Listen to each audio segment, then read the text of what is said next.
Part 17, Model Aircraft Missions with Aviator. We'll begin by creating a new scenario using the default time period. In the Welcome to STK window, click Create a Scenario.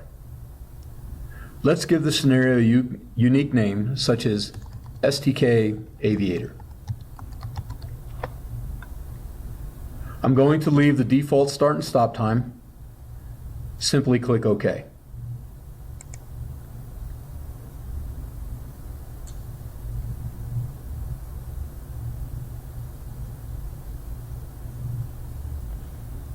It's up to you if you want to close the timeline view. I'm going to, in order for you to be able to see more of my screen.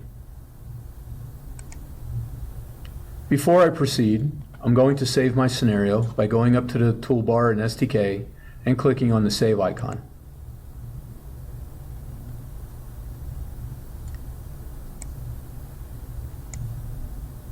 If needed, you can click STK User, and then make sure you select the STK Aviator scenario. If your window opened with STK Aviator already showing in the Save In window, that's okay. Just click Save.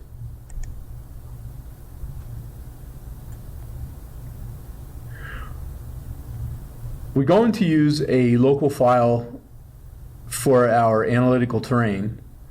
Therefore, I'm going to turn off Terrain Server. In the object browser, right-click on STK Aviator and select Properties. Browse to the Basic Terrain page, and in the Terrain Server field, disable Use Terrain Server for Analysis, and then click OK.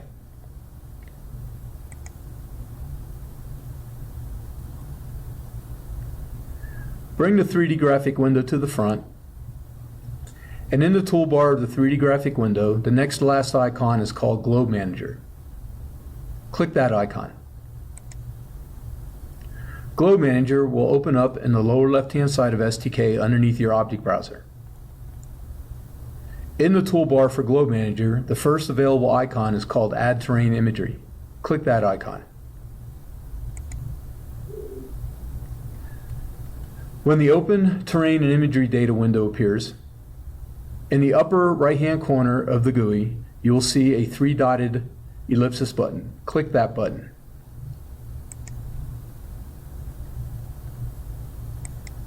Expand your Browse For folder,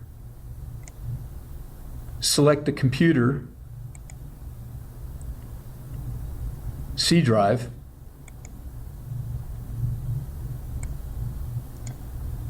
Program Files, AGI, STK11, Help, STK Training, and Imagery. Click OK, and you should see a list of terrain and imagery files.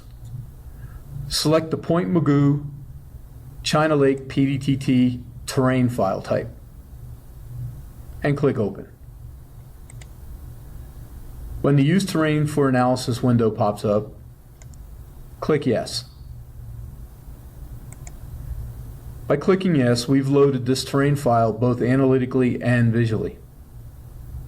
In Globe Manager, right-click on Point Mugu and select Zoom to.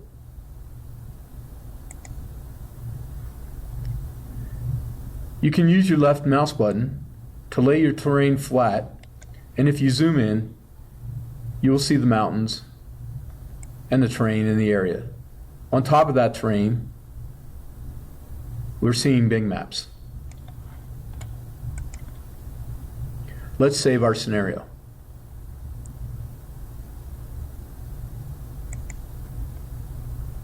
Next, we will load the ARINC 424 runways using the Aviator Catalog Manager.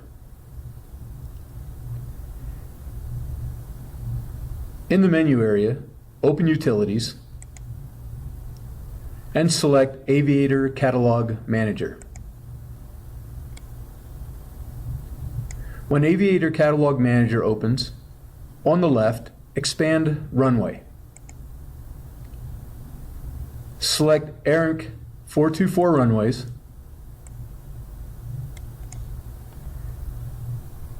Where it says Use Master Data File on the right, go all the way over to the right and click the ellipsis button.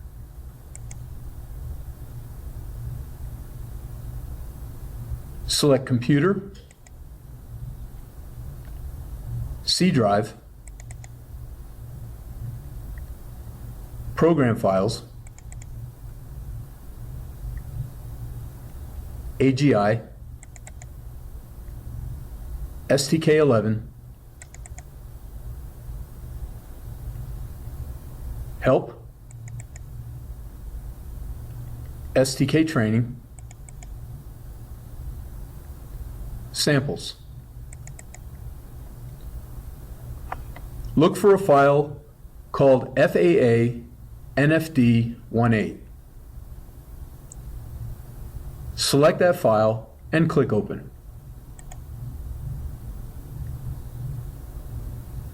In the Aviator Catalog Manager window, select Save. On the left, you will see all the airfields that have now been loaded that we can use in Aviator. Simply close the GUI by going up to the upper right-hand corner and clicking the Close button. Save.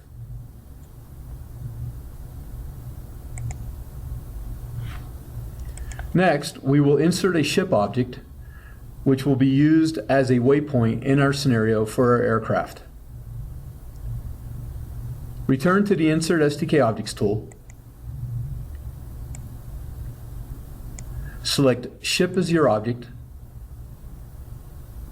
Insert Default as the method. And click Insert.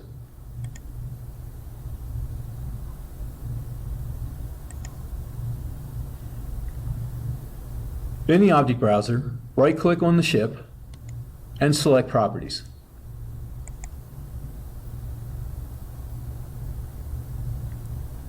In the Altitude Reference field, change the reference type to MSL, or Mean Sea Level.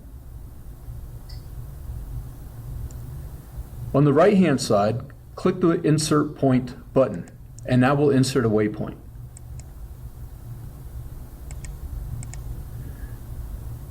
Click on the latitude cell and we'll enter 33.5 degrees.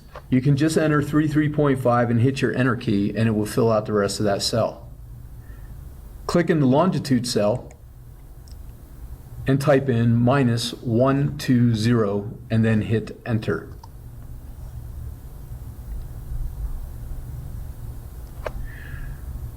We do not want our ship to move. It's going to be a static ship.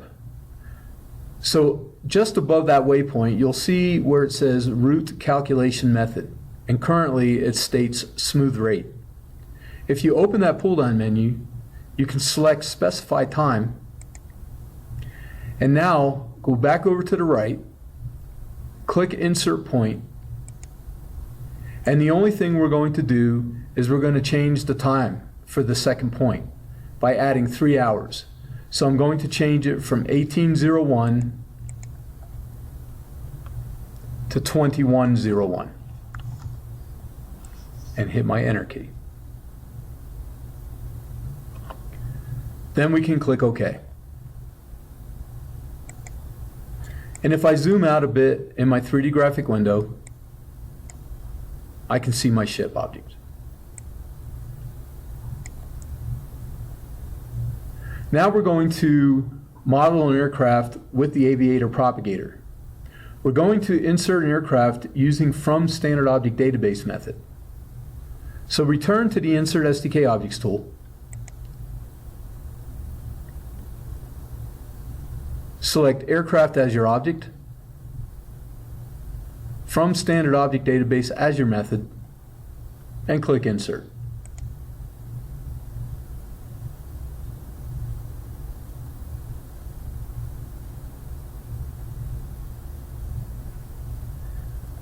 In the name field, I'm going to type in the word Hornet, H-O-R-N-E-T. And then I'm going down to the bottom of this field and click the search button.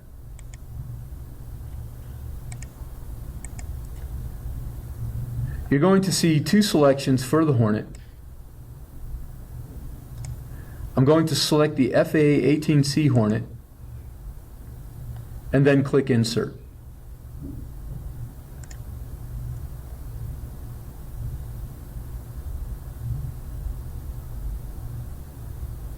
You can close the Search Standard Object Data window, and in the Object Browser, you can now see your Hornet. Right-click on the FA-18C Hornet and select Properties.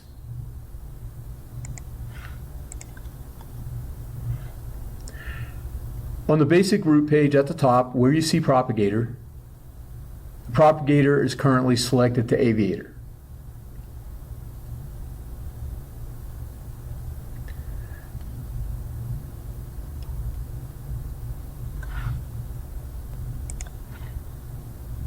In the mission window, right-click on Phase 1 and select Insert First Procedure for Phase.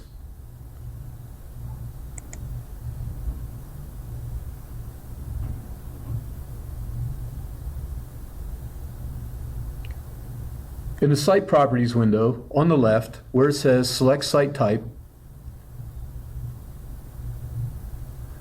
select Runway from Catalog. At the top, where you see Filter, simply type in the word Mugu, M-U-G-U, and hit your Enter key. You will see two selections.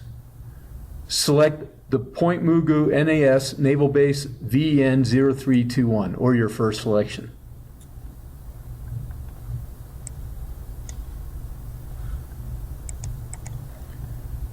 Go down to the bottom right-hand side of the GUI and click Next.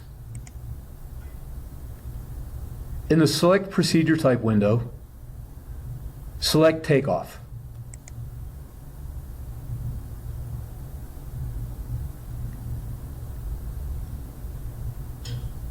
Where you see Runway Altitude Offset, change that value to 7 feet.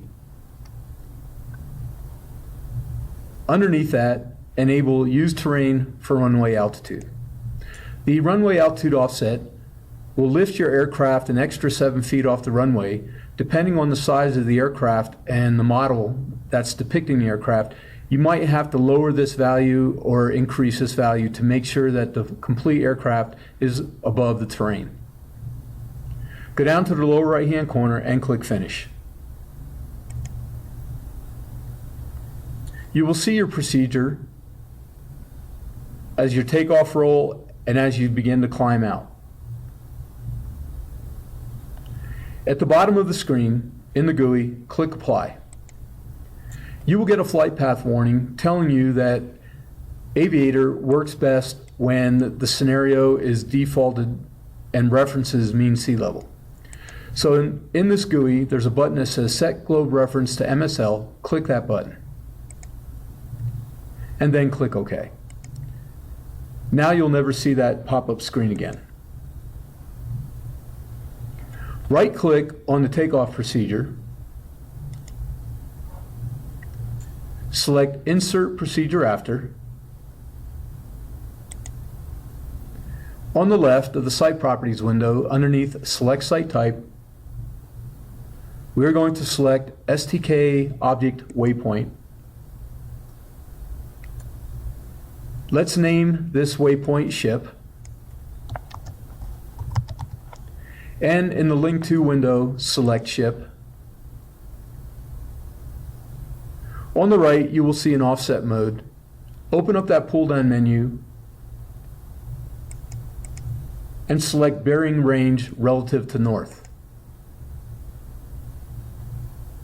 Change the range to 10 nautical miles.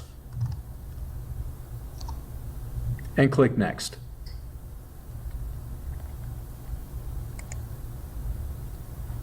In the Select Procedure Type window, select En route,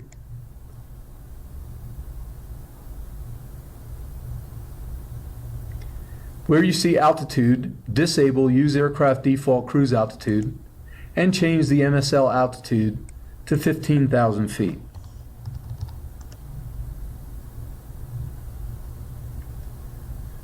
In the Navigation Options field, change the nav mode to Arrival on Course, and change the Arrival on Course field to 180 degrees. Click Finish, and then click Apply. Save your scenario.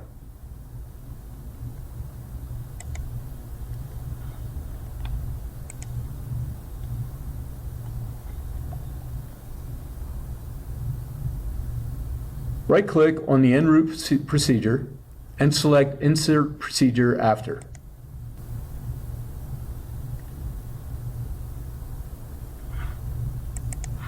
In the Select Site Type field, click on End of Previous Procedure and then click Next. In the Select Procedure Type window, select Basic Maneuver. Rename the name field, and we'll call it Straight to NM for nautical miles. Ensure the strategy is currently selected to straight ahead. In the basic stop conditions, turn on downrange and change the downrange value to 2 nautical miles. And click Finish. Apply.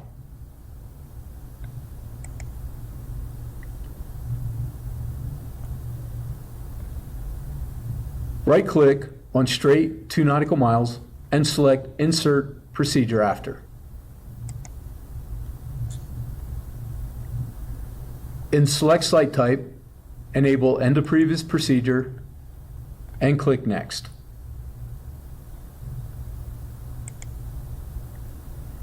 In the Select Procedure Type window, select Basic Maneuver.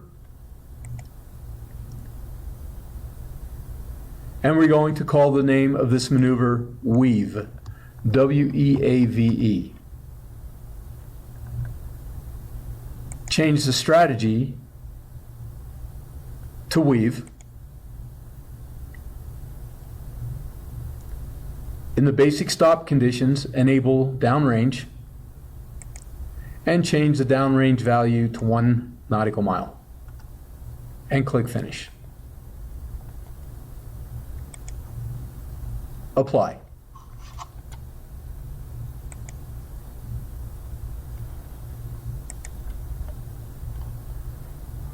Right-click on Weave and select Insert Procedure After.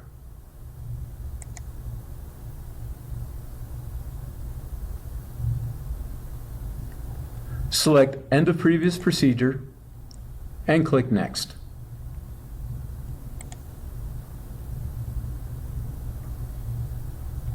In the Select Procedure Type field, select Basic Maneuver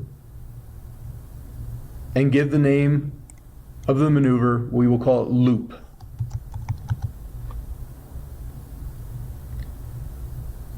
Change your strategy to Loop.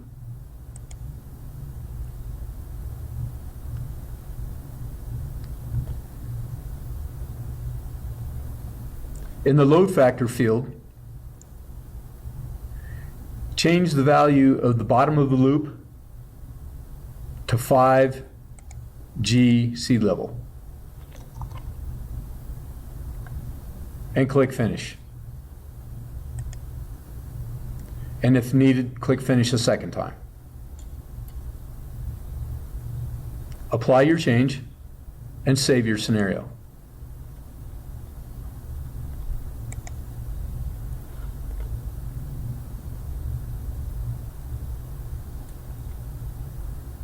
Right-click on Loop and select Insert Procedure After. In Select Site Type, select End of Previous Procedure and click Next. In Select Procedure Type, select Basic Maneuver and rename that maneuver Left Turn. Set the strategy to Simple Turn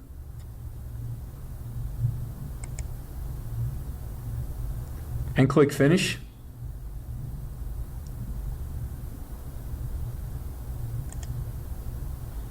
And click Apply.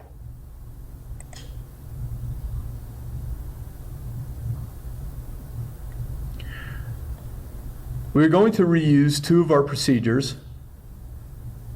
So return to your mission window, select both Weave and Loop.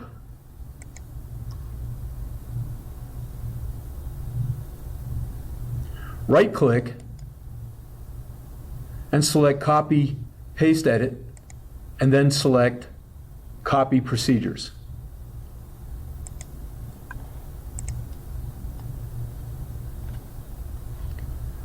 Right-click on Left Turn and select Insert Procedure After.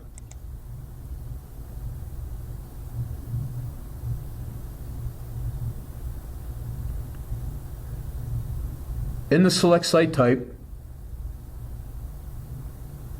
select Super Procedure and then click Next.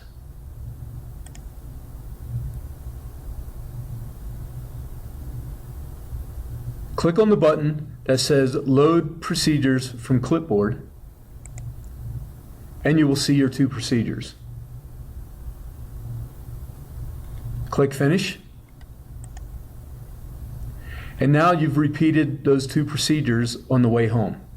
Click Apply.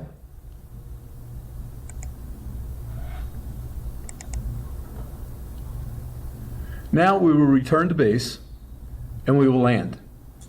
So return to the mission window, right-click on the super procedure and select Insert Procedure After. In the Select Site Type window, click on Runway from Catalog, and in the filter field, type in Mugu, M-U-G-U, and hit your Enter key. Select the first point Mugu selection and click Next. In the Select Procedure Type field, select Landing,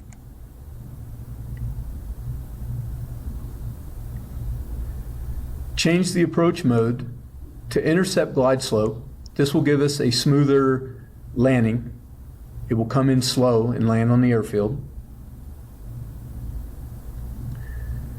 Go down to Runway Altitude Offset, change the runway altitude offset to 7 feet, and enable Use Terrain for runway altitude, and click Finish.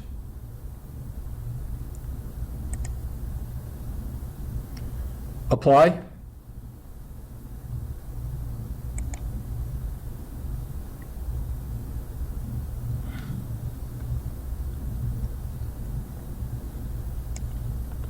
Next, we will check our fuel state. If you return to the mission window, right-click on Landing and select Profile Data at Final State.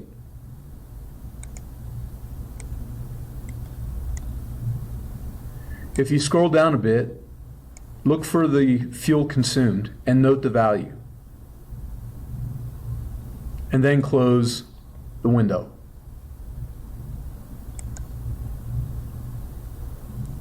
We will enable dynamic wind from the NOAA ad service. In the toolbar area, you will see an icon for Mission Wind Model. Click that icon. Change the model type to NOAA ad service. click the Manage Data button, and in the upper right-hand corner, select Add Current Forecast.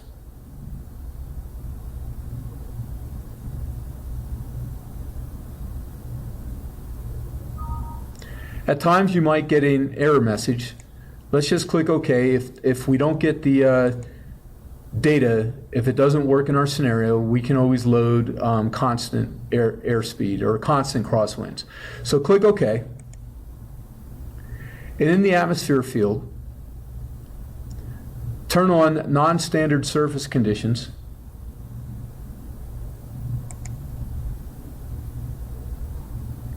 And change the sea level temperature to degrees Fahrenheit and change the value to 90 degrees.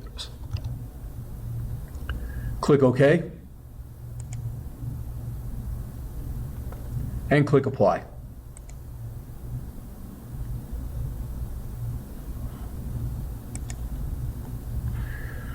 Right-click on the Mission Profile window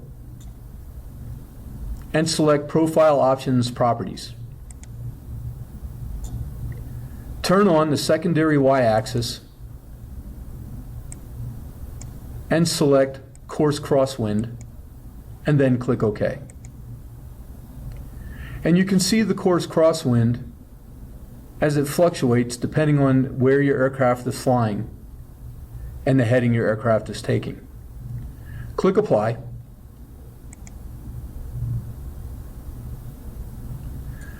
Return to the mission window and right-click on Landing and select Profile Data at Final State. Again, find your fuel consumed and note any changes based on the winds and the temperature. Then you can close the window.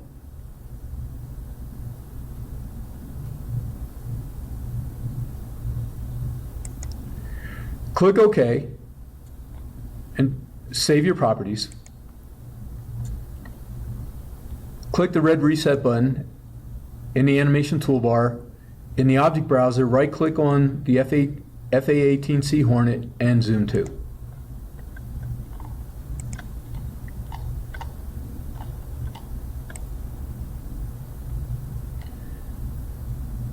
It's best to use X real time when you're looking at an aircraft using Aviator. So I'm going up to the animation toolbar, turn on X real-time animation mode, and maybe increase my X real-time multiplier to a value of 4, which you can see in the lower right-hand corner of STK. Click the Start button in the animation toolbar, and you'll be able to see your aircraft as it takes off. You'll notice that when the aircraft takes off, depending on what day it is and what your crosswinds are like, if you look at the nose of the aircraft,